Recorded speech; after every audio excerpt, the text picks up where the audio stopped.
Mag-uusap ulit ang LTFRB at Grupong Piston ngayong araw sa pag-asang maplantsa na ang gusot sa PUV Modernization Program. Pero kung ang Piston ang tatanungin, puro paasa raw ang LTFRB. Nasa frontline ng balitang yan si Gerard de la Peña. Personal na pinuntahan ni LTFRB Chairman Chofilo Guadis III sa E. Rodriguez sa Quezon City ang Grupong Piston habang nagkikilos protesta kasabay ng unang araw ng tigil pasada. Nag-usap sina Guadis at Piston President Modi Floranda para maayos ang gusot at itigil ang transport strike. Kondisyon ng Piston, ibalik na sa kanila ang 5 taong bisa ng prangkisa ng mga jeep na ngayon ay kailangan pang i-renew taon-taon. Pero para magkasaysay ito, kailangang ibasura ang mandatory franchise consolidation o yung pagsasama-sama ng individual na prangkisa para umanib sa isang kooperatiba o korporasyon na deadline na sa December 31. Kasi anong saysay nung prangkisang 5 taon kung ikaw naman naka-deadline, kung hindi ka naman makakapag-rehistro, hindi ka makapag-rehinyo ng iyong mga prangkisa, walang saysay. Yung 5 taon, saan namin gagamitin yung prangkisa kung wala na kaming jeep? Sabi ni Guadis, pag-aaralan ng hiling ng grupo. Walang iwanan.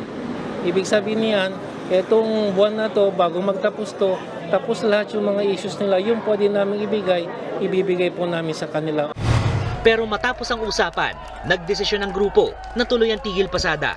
Puro raw kasi pag-aaral lang ang sinabi ng LTFRB. Kung may nagprotesta, may ilang tsuper naman sa Philcoa, Quezon City ang bumiyahe muna para may kita bago sumali sa strike. Ikot lang kami ng mga 2 hanggang 3 ikot na siguro, pangkain. 80 jeepney drivers at operators naman na biyaheng Guadalupe Leon Ginto sa Maynila ang hindi talaga bumiyahe. Hindi raw makatarungan ng phase out dahil gumagastos naman sila sa maintenance ng mga jeep. Higit 10 ruta sa Metro Manila ang apektado ng transport strike. Kabilang ang ilan sa Pasig, Pateros, Taguig, Guadalupe at Marikina. Kasama rin ang ilang ruta sa Novaliches sa Quezon City, Maynila at Parañaque. Pero wala raw yung epekto ayon sa MMDA. Sa halos 700 sasakyan sa libreng sakay, mahigit 6 na pulang ang nagamit. Baka nga po normal Monday morning rush hour foot traffic lamang ito. Ipatutupad namang muli ang number coding scheme kahit na hindi promeno ang Piston sa tigil pasada.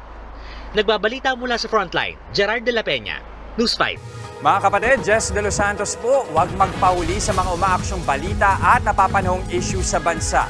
Para sa mas malawak na balitaan, mag-subscribe at mag-follow sa social media pages ng News 5.